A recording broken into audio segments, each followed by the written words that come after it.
The Colors of Space. Chapter 14.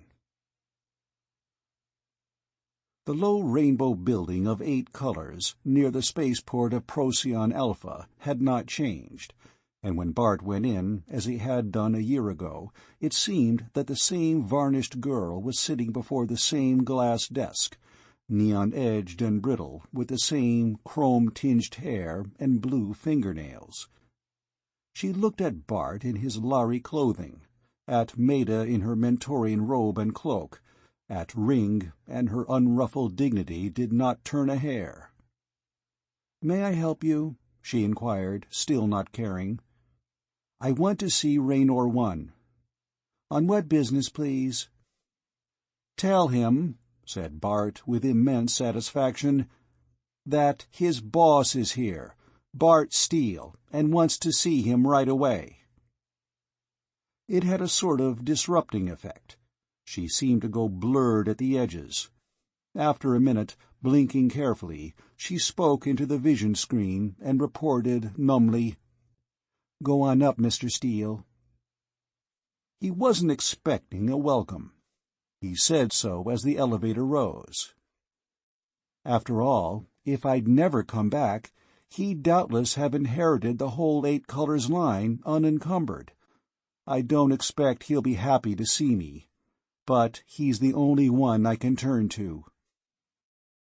The elevator stopped, opened. They stepped out, and a man stepped nervously toward them. For a moment, expecting Raynor One, Bart was deceived. Then, as the man's face spread in a smile of welcome, he stopped in incredulous delight. "Raynor Three!" In overflowing gladness, Bart hugged him. It was like meeting with the dead. He felt as if he had really come home. But you remember me!"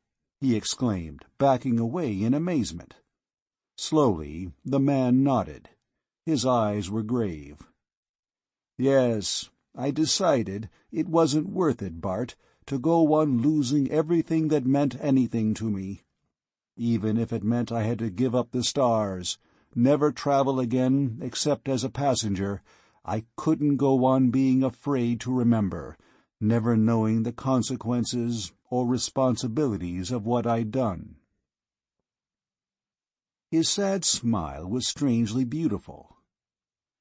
"The multiphase sailed without me.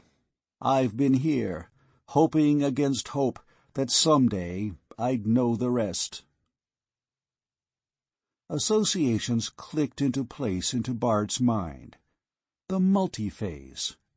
So Raynor Three was the Mentorian who had smuggled David Briscoe off the ship, and whose memories, wrung out by the Lhari captain of that ship, had touched off so many deaths. But he had paid for that, paid many times over. And now must he pay for this too? Raynor One strode toward them. "So, it's really you. I thought it might be a trap, but Three wouldn't listen. Word came from Antares that Montano had been arrested and his ship confiscated for illegal landing on Lharillis. I thought you were probably dead." "We sent a boy to do a man's job," Raynor Three said, "and he came back a man. But tell me—" He looked curiously at Ring and Maida. Bart introduced them, adding, "I came for help, really. I'm facing charges, and I'm afraid you are too." Raynor One said harshly, "A trap, after all, Three. He trapped you, and he's led the Lhari to you." "No," Raynor Three said, "or he wouldn't be walking around free and unguarded, and with all his memories intact." "Tell me about it, Bart." And when Bart had given a quick narration of the Lhari judgment, he nodded slowly. "That's all we ever wanted. Don't think you failed, Bart. The horrible part was only the way they were trying to keep it secret." Ring interrupted. "Do not judge the Lhari by them, Raynor Three. and Raynor III said in good Lhari, "I don't, Feathertop. Raynors have been working with Lhari since the days of Razon of Nedris. But I wanted an open, official statement of Lhari policy, not secret murders by fanatics. I had confidence in the Lhari as a people, but not in individuals. What good did it do to know that the Lhari Council in another galaxy would have condemned the murders and manhunts when they were going on in this one day after day?" "Don't you see, Bart?" he continued. "You didn't fail. Not if we're going to have the publicity of a test case, publicly heard. That means the Lhari are prepared to admit, before our whole galaxy, that humans can survive warp drive without cold sleep. That's all David Briscoe was trying to prove, or your father either, may they rest in peace. So, whatever happens, we've won." "If you two idealists will give me a minute for cold realities," Raynor I said, "there's this. Among other things, Bart's not yet of legal age.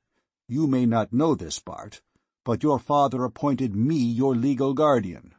When I turned you over to 3, I'm afraid I assumed legal responsibility for all the consequences. I ought to have kept you under my supervision." Bart smiled at Raynor I's stern face. "I crossed 2 galaxies and faced the Lhari High Council without you to hold my hand. I can face the Trade Federation. Naturally, I will be responsible for your defense," Raynor I said stiffly. "But I don't need a defense," Bart said, turning to Raynor III and meeting his eyes. "I'm going to tell the truth and let it stand. Don't worry, I'll make sure they don't hold you responsible for my actions. Another thing. Some lunatic from Capella arrived here and all but accused me of having you murdered. Do you know a Tommy Kendron?" "Do I know him?" Bart interrupted with a joyful yell. "Tommy's here? Quick, where do I get in touch with him?" An hour later, they were all gathered at Raynor III's country house. The talk went on far into the night. Tommy wanted to know everything, and both Raynors wanted to know every detail of Bart's year among the Lhari, while Meta and Rink were both curious about how it had begun. Bart tried to forget that the next day might bring trouble, even imprisonment. The Lhari Council had told him to talk as much as he liked about his voyage, and this might be his only chance. When he had finished, Tommy leaned forward and gripped Bart's hand tightly. "You make them sound like pretty decent people," he said, looking at Ring. "A year ago, if you told me I'd be here with a Lhari spaceman and a bunch of Mentorians, I'd never have believed it." "Nor I, that I would be as friend under a human roof," Ring replied. "But a friend to Bart is my friend also." He touched the faint, discolored scars on his brow, saying softly, "But for Bart, I would not be here to greet anyone, man or Lhari, as friend."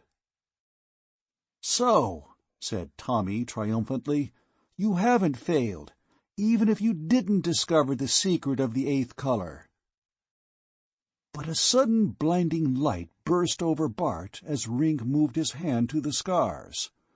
Once again he searched a cave beneath the green star, where Ring lay unconscious and bleeding, and played his Lhari light fearfully over a waterfall of colored minerals.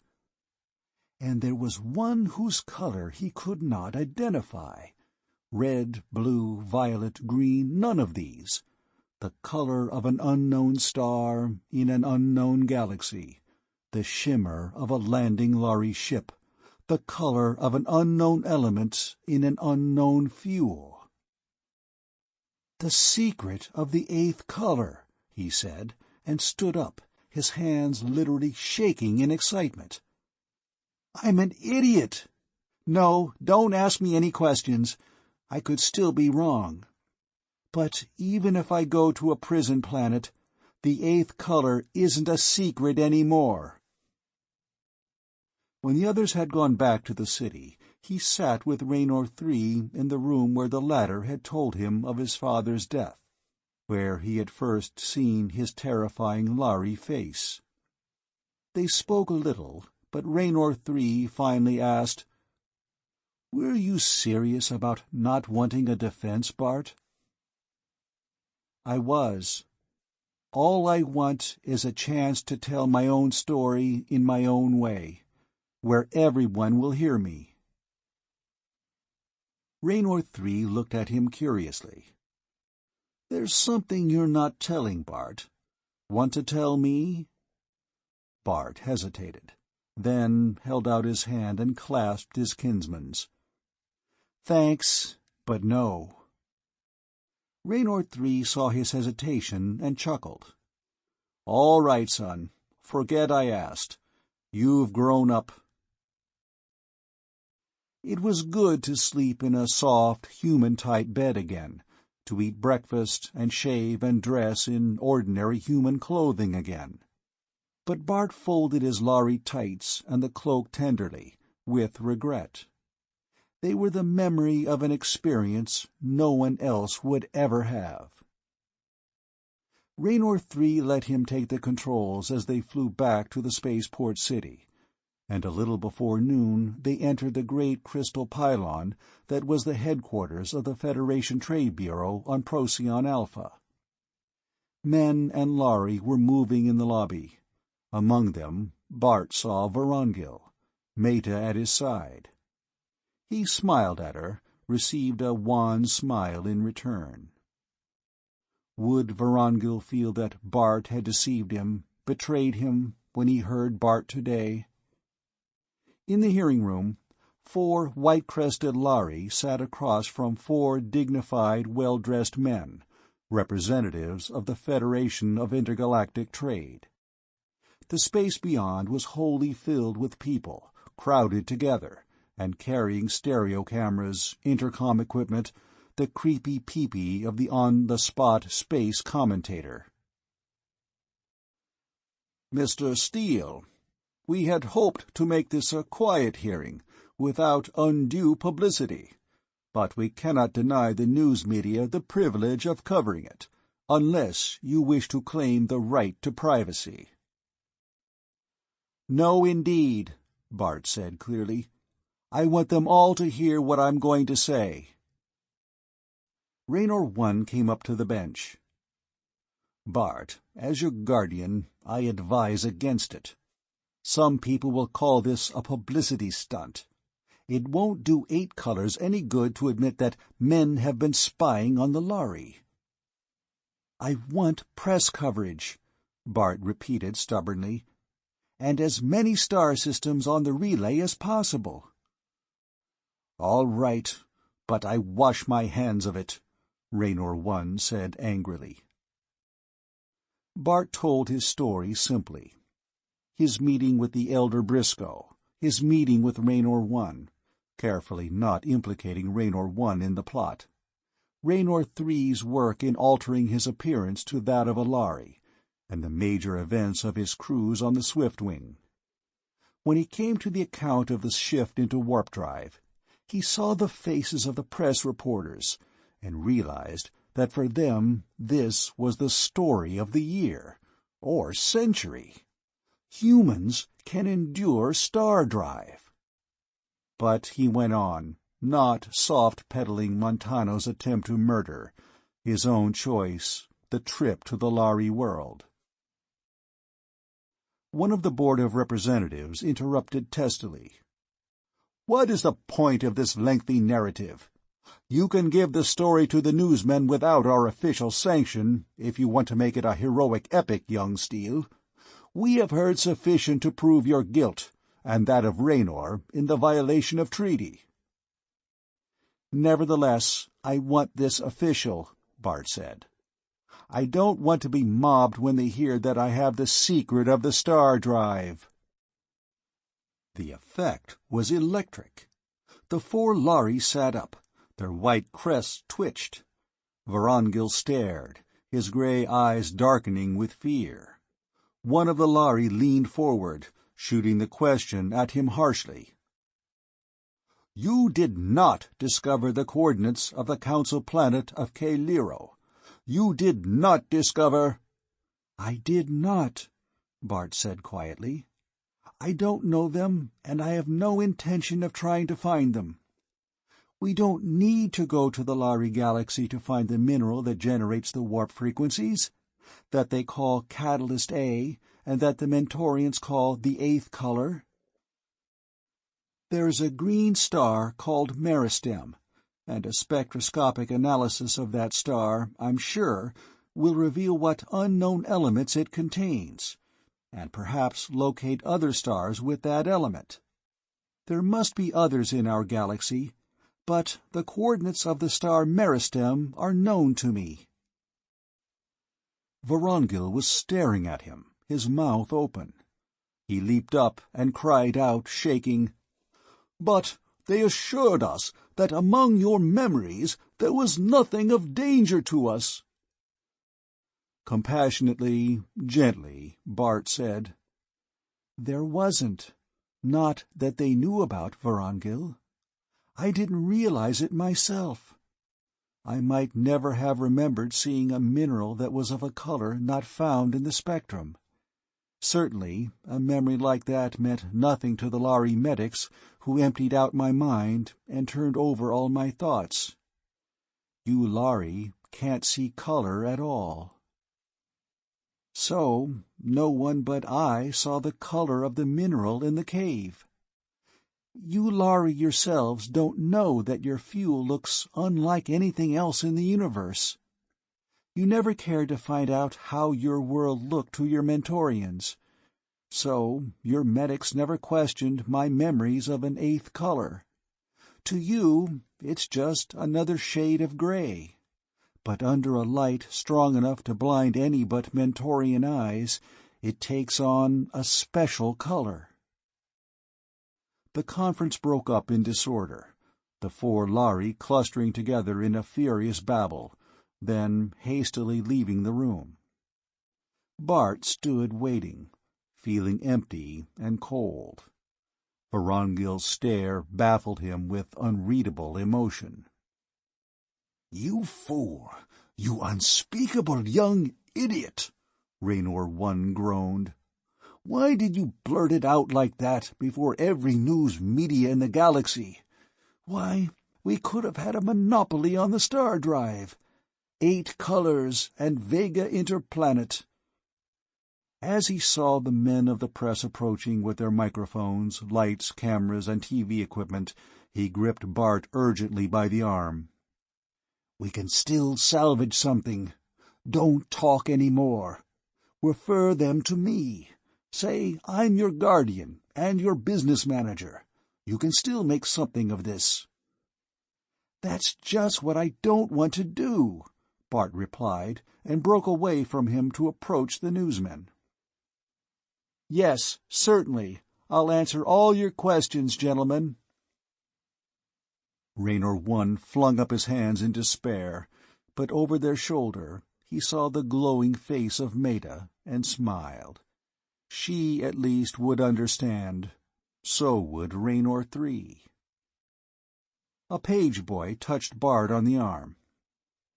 "Mr. Steele," he said, "you are to appear immediately before the World Council." He was to be asked one question again and again in the days that followed, but his real answer was to Maida and Raynor Three, looking quietly past Raynor One and speaking to the news cameras that would carry his words all over the galaxy to men and Lhari. Why didn't I keep it for myself? Because there are always men like Montano, who, in their mistaken pride, will murder and steal for such things.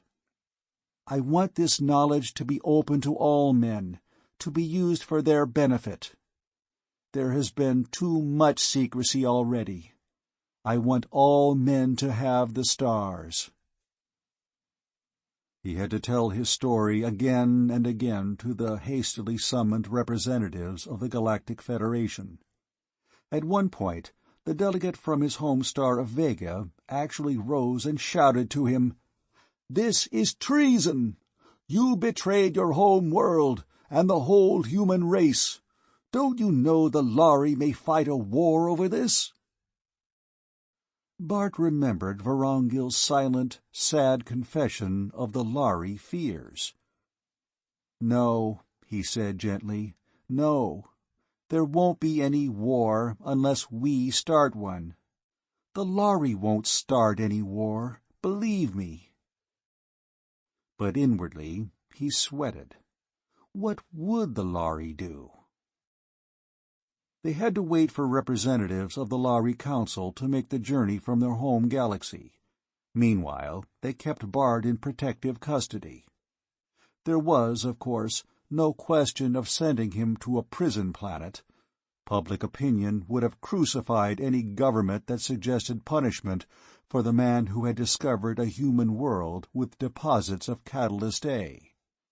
Bart could claim an explorer's share, and Raynor I had lost no time in filing that claim on his behalf. But he was lonely and anxious. They had confined him to a set of rooms high in the building overlooking the spaceport. From the balcony he could see the ships landing and departing. Life went on. Ships came and went.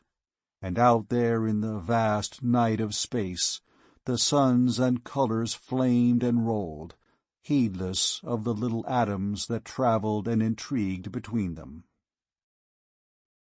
A night came when the buzzer sounded, and he opened the door to Raynor I and Raynor III. "Better turn on your vision screen, Bart. The Elder of the Lhari Council has arrived with their official decision, and he's going to announce it." Bart waited, anxiously pacing the room, while on the TV screen various dignitaries presented the Elder. "We are the first race to travel the stars." A bald head, an ancient Lhari face seamed like glazed pottery, looked at Bart from the screen, and Bart remembered when he had stood before that face, sick with defeat. But now he need not pretend to hold his head erect. "We have had a long and triumphant time as masters of the stars," the Lhari said. "But triumph and power will sicken and stagnate the race which holds them too long unchallenged. We reached this point once before. Then a Lhari captain, Rezon of Nedron, abandoned the safe ways of caution, and out of his blind leap in the blind dark came many good things. Trade with the human race, our Mentorian allies, a system of mathematics to take the hazards from our star travel. Yet, once again, the Lhari had grown cautious and fearful, and a young man named Bartol took a blind leap into unknown darkness all alone." "Not alone," Bart said, as if to himself. "It took 2 men called Briscoe, and my father, and a couple of Raynors, and even a man called Montano, because without that I'd never have decided." "Like Rezon of Nedron, like all pioneers, this young man has been cursed by his own people, the very ones who will one day benefit from his daring. He has found his people a firm footing among the stars. It is too late for the Lhari to regret that we did not sooner extend you the hand of welcome there. You have climbed, unaided, to join us. For good or ill, we must make room for you. But there is room for all. Competition is the lifeblood of trade. and we face the future without fear, knowing that life still holds many surprises for the living. I say to you, welcome to the stars." Even while Bart stood speechless with the knowledge of success, the door opened again, and Bart, turning, cried out in amazement, "Tommy! Ring! Maida!" "Sure," Tommy exclaimed. "We've got to celebrate." But Bart stopped, looking past them. "Captain Vorongil," he said, and went to greet the old Lhari.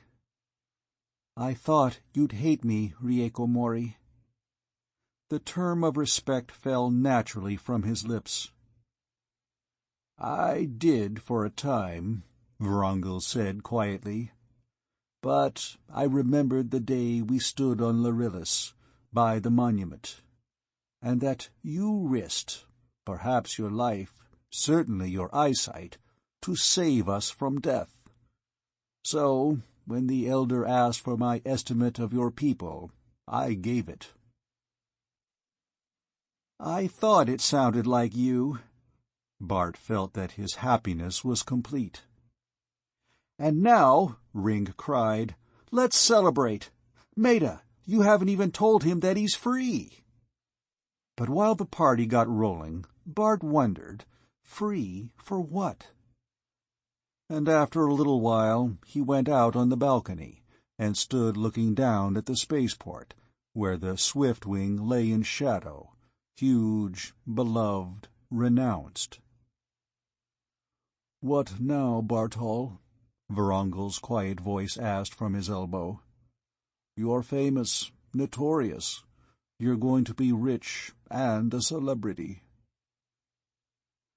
"I was wishing I could get away until the excitement dies down." "Well," said Vorongil, "why don't you? The Swiftwing ships out tonight, Bartol, for Antares and beyond. It will be a couple of years before your 8 colors can be made over into an interstellar line, and as Raynor One has said to me several times, he'll have to handle all those details, for you're not of age yet. I've been thinking. Now that we Lhari must share space with your people, you'll need experienced men for your ships. Unless we all want the disasters born of trial and error, we Lhari had better help you train your men quickly and well. I want you to go back on the Swiftwing with me. Not an apprentice, but representative of 8 colors, to act as liaison between men and Lhari, at least until your own affairs claim your attention." Behind them, on the balcony, Tommy appeared, making signals to Bart. Say yes, Bart, I did." Bart's eyes suddenly filled. Out of defeat, he had won success beyond his greatest hopes. But he did not feel all glad. He felt only a heavy responsibility.